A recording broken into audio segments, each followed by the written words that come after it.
6. Every week on People Plus, we like to bring you people in our community who are helping others in big and small ways.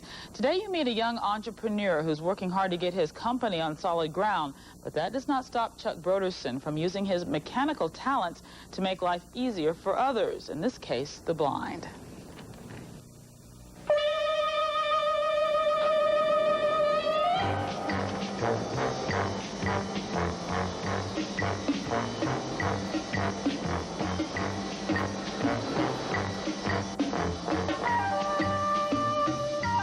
These two guys are not secret agents going to scope out a mission, but they did wire this building for sound, not to search for secrets, but to help the blind.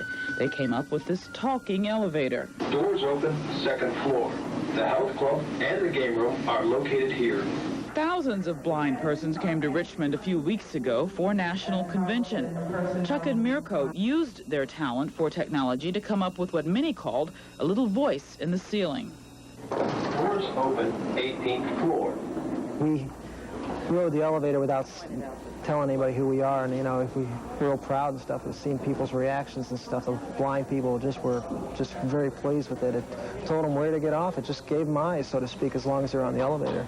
Chuck created some electronics that receive signals from the elevator equipment that they have upstairs, and this electronics sent signals to the computer. I took those signals, and depending on what signals I got, I activated a certain voice file that we had in the computer to announce which floor that the elevator was opening the doors at. But Chuck is very proud of the natural sound of his voice box, which he calls a trade secret. But he does say it works like a compact disc and that it's capable of helping many disabled people live productive lives. Making use of their talents and trying to make up for the loss of their vision.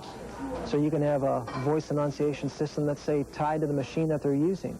Maybe they're just visually impaired and can't read some meters or gauges in a factory.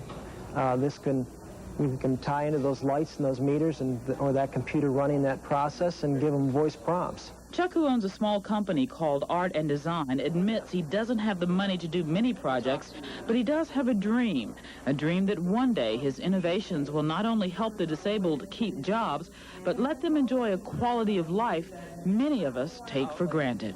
This is Carol Meekins for TV8 Eyewitness News.